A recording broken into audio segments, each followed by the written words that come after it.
my name is Lana. Welcome to the second video about planning a website. This is focused on the actual planning of it. This will be applicable if you are at level 1 of NCA all the way through to level 4, as long as you're doing something with how to make a website. In the previous video we talked about writing a brief if you had to do that, or following a brief if you already have one given to you, or really what the purpose of a brief is. Now we're looking at planning. So with your planning, you have to look at your brief and go, okay, I have to figure out how much time I've got and how I'm going to do all the things that I need to do inside that time. You'll also usually have to do some kind of testing or thinking about how you're going to do testing, because often that's the second part or the third part of the assessment that you're being assessed on. And also it's good practice, that's why they make you do it anyway. So let's having a look. We've got, for our plans, there are a few different parts. There are figuring out what resources you need. There is creating a testing plan, or if you're at a lower level, just following a testing plan. There are breaking your project up into project milestones, which are like small bits that you can easily achieve. Then there's talking about accessibility ideas, directory structure, and sitemap. So we'll go through what each of those mean as we go along. So your resources. What information and resources will you need? It's fine to write stuff that you already kind of know but maybe need to refresh yourself on. So for example, if you are doing the level 2 unit standard, you might need to know how to link pages together because you're making a website rather than just a web page, which is the level 1 version. You might need to know what semantic tags are, so you're going to put that on your to learn list. So what information are you going to Google or look up or research to find out what you need to know, and what resources will you need? So you'll need the internet, you will need access to a text editor like Notepad or TextEdit or our Code Avengers one, and those sorts of things. So make a list, and again make it as if you are going to give it to somebody else. So your brief, which I mentioned before, should be containing everything you need. Your resources should have stuff that if you were giving this project to somebody else, they could read the list and go, oh yeah, okay, cool, I need this, this, this, and this. I can take that and go. Alright, so this is quite a jumbled up testing plan, but basically what you're looking for is, how am I going to make sure that my website is working, and how am I going to make sure that it is doing what I'm supposed to be doing? So is it meeting the stakeholder stuff, and is it meeting the assessment and the brief? So the brief should contain stuff for the assessment and for the stakeholders, so that should be what you're kind of marking your testing against. So for example, I'll just bring up one of the website. So for example, this might be a website that you're using that you would make if you're doing the level 3 or level 4 unit standards, as it is a responsive one. So that means that if I make this smaller, it will change depending on the size of it. So if it's very small, for example, it has that nav bar there. If it's very big, it opens up. So that's responsive design. So testing it would be, oh, I'm going to go, instead of just having all my code, I'm going to open it up, test it on an actual web browser, which this one is Chrome. I'm going to test it in a couple of different web browsers. I'm going to click on things to check that they actually go to the places they're supposed to go. I can see that if we look here, you can see that the logo hasn't worked properly and these images aren't showing, so I would write that in my testing. So all of that is part of your testing plan. It's how are you going to know that things are working right, and if they go wrong, how are you going to know how to fix them? So it doesn't have to be very long. A lot of people use screenshots when they talk about their testing. I find a log is quite easy. I'll give you an example.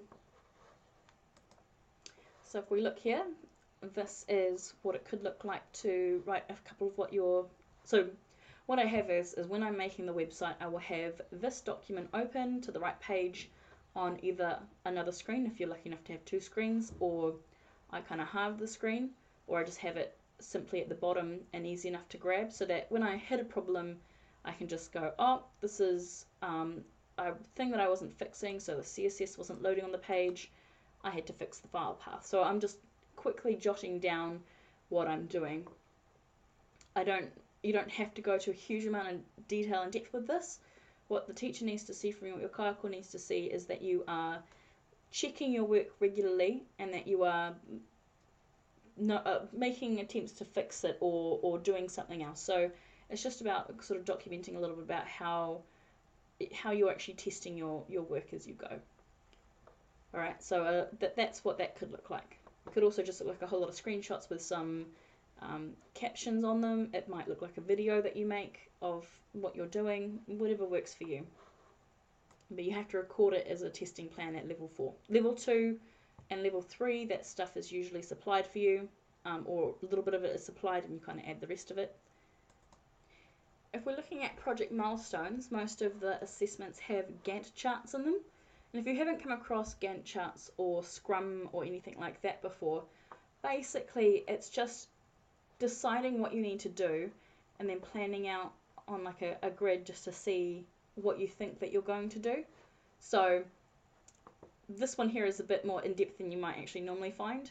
I love color coding things. So you would normally have your different broken up into different segments, what you have to do, and you'll probably use your brief and your specs to decide what goes in there. Normally it's in order, but it doesn't necessarily have to be. And then you colour in the square that when you plan to do it. So this one carries on for a bit and carries on down here, further down the page. But really it's just a guess. You might not do it at that time at all. You might end up, I don't know, making your concept on the same day and then doing your evaluation over. You can. The guess does not mean that you absolutely have to do it on that time. Obviously you have to do everything by the due date, but this is more of a guess to help you know that you're kind of on track or not on track. Afterwards, I've added the ticks over top just to show that when I am completing them, and that can help so that when you move on to another project, you kind of get better at guesstimating how you're going to do it. I've also kept track of, at level 4, you change your conceptual design based on your stakeholder feedback, and you probably do that at level 3 as well. So I've been keeping track of the versions that I've been making as well, so that we can see at a glance how many versions I've got of something, for example. So you don't need to do color coding. I found that it was helpful to keep track of what was actually happening. So was I doing something physical where I was going to talk to somebody? Was I doing something in the planning book, or was I doing something, the green down here, was I doing something in the IDE or in the wherever I'm writing my code? So that kind of just helped me break it up as well. So that is the Gantt chart, and that is project milestones. So breaking your project into small parts and trying to figure out how long each part will take you to complete, or what day you think you'll have them completed by.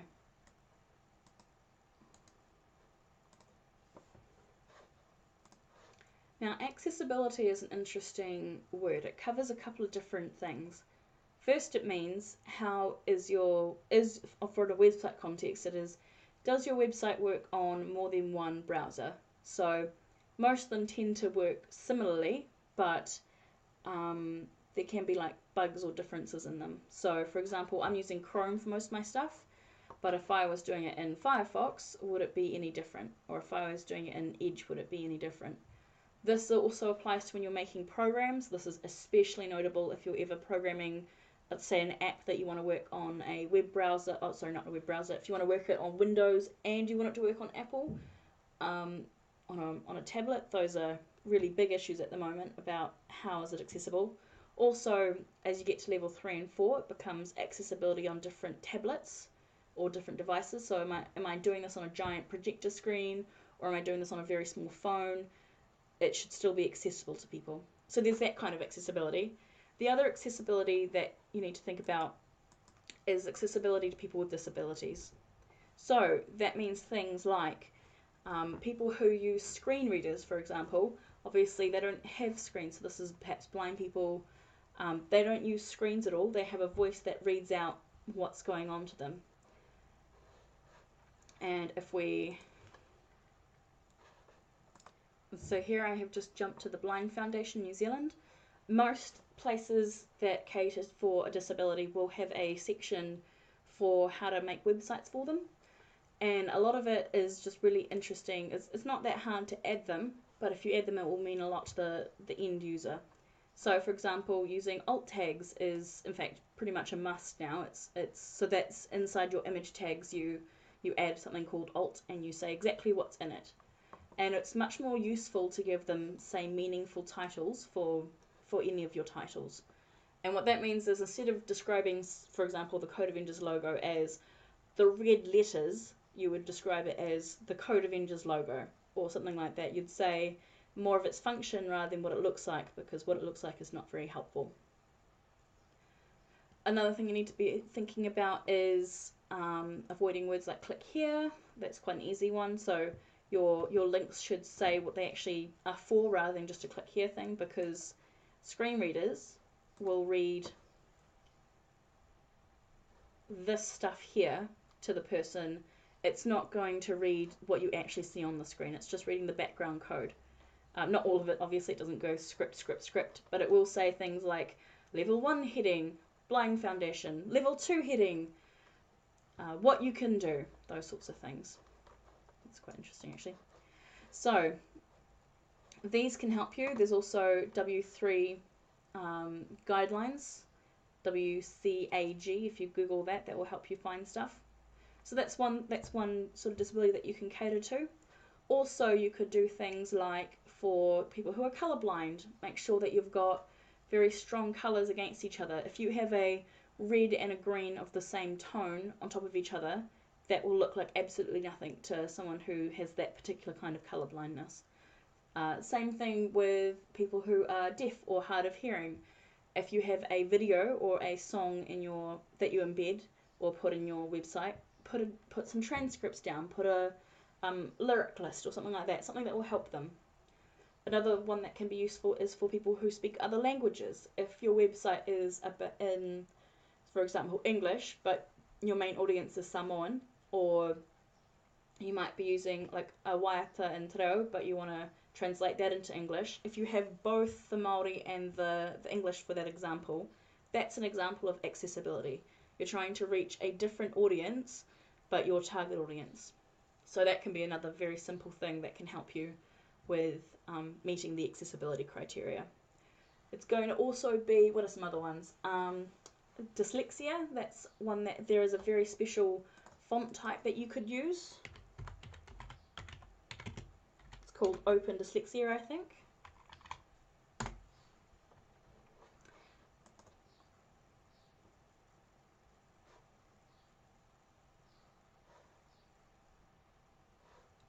So that is an example. So most dyslexic font types, what they do is they add what's called weight. They thicken the bottom of the text, and that makes it a lot easier for someone to tell the letters apart, especially if you struggle to absorb information that's written like this. So that's something that you can do. It's also things for people who are have physical disabilities and that they maybe can't click on these buttons that easily. So if you have a very big button like this one, that is much better than having a really, really tiny little button like this. The bigger the area that you give, the easier it is for people who have trouble moving things to click on them. It can also be how you lay out your website. So if you, for example, we had someone comment on our website, Code Avengers, that the information may be over here, but then sometimes it was down here, and that was confusing to them because of some cognitive or thinking troubles that they had. And they said, look, it would be much easier if you just had everything in one space that I could know to go there, and that it was really clear where I clicked next. So those are things that you can use to help as well, as having a really obvious layout to your stuff and making sure that your stuff is always in the right place, the same place.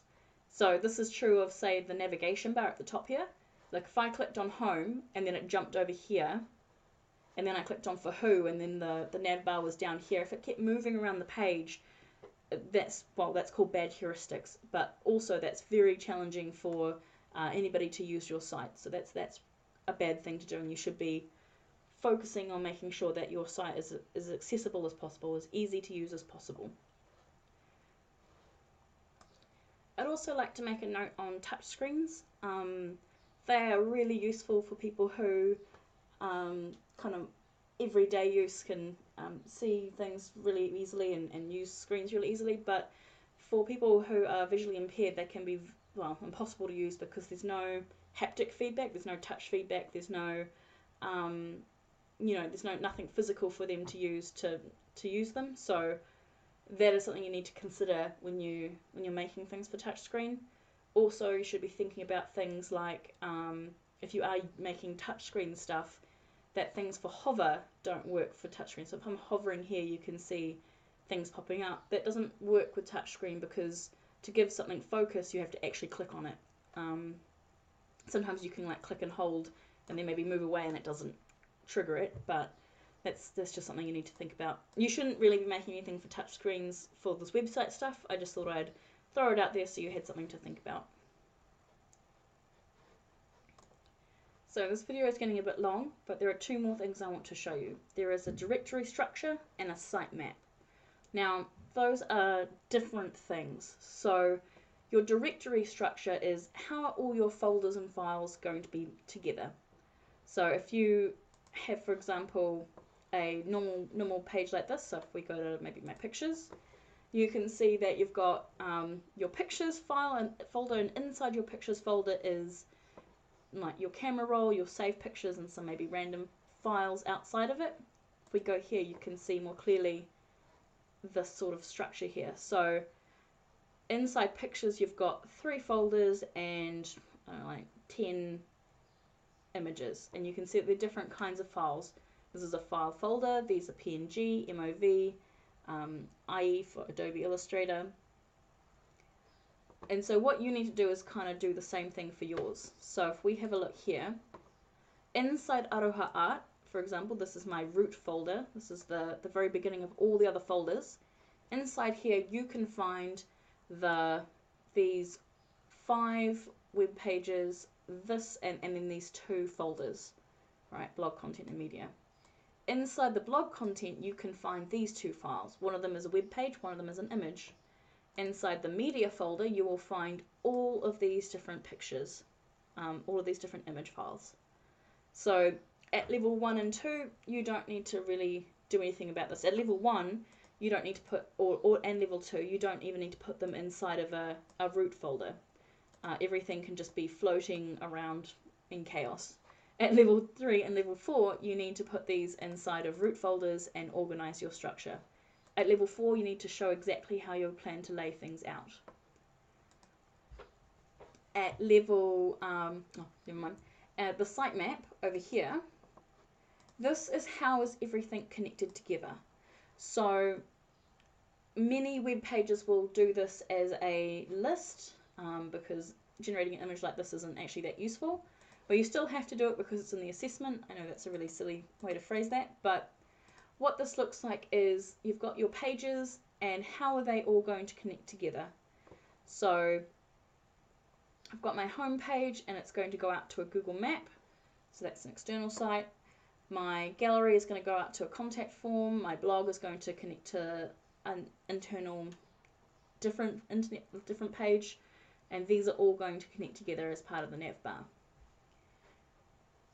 So you would have this either as a page by itself where people can click on to search it, or sometimes if your website's small enough, you might have it at the very bottom of your page in the footer.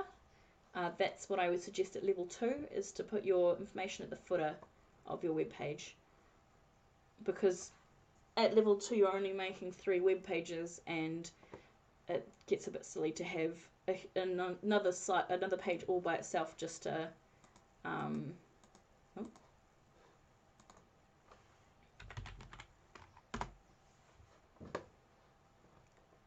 So if we look down here, this, for example, this is not a sitemap of Code Avengers.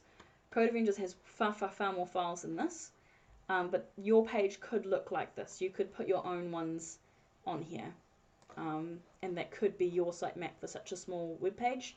But traditionally, I mean, to be honest, people don't really use them that much anymore, but you have to add it. So I would put it here, or I would put it as a link here, say saying sitemap and links to somewhere else. For this example, I've just gone to Dynamo Mapper and signed in for a free trial. And this, for example, would be a better version than what I just showed you of a sitemap for Aroha Art, the exemplar website that we've made. So as you can see, inside of exemplar, there is Aroha Art, and that's the index file, so it's a different color than the rest. Then there are these three links here. There's image gallery, blog, and JavaScript. They're all on the same level. And then there's blog content, and inside of blog content is Aroha Art blogs 1, 2, and 3. So they've got all the links there. They're all linked together. That's an example of a sitemap. That's a visual one. If we got further, you can see codeavengers.com. Inside the C file is my name exemplar. So yours would be 265, whatever. So yeah, that's what that looks like. And you don't need to make one quite like that. This sort of thing is fine. You can, yeah, as I said, put it in the footer if it's small enough, and if it's bigger, you might want to consider putting it on a separate page. But you do need to do it for your planning. How are the things going to link together? So make sure you've got that inside your planning step somewhere. Alright, that is all for doing the actual planning part. The next part is looking at designing your website. So that's using conceptual designs.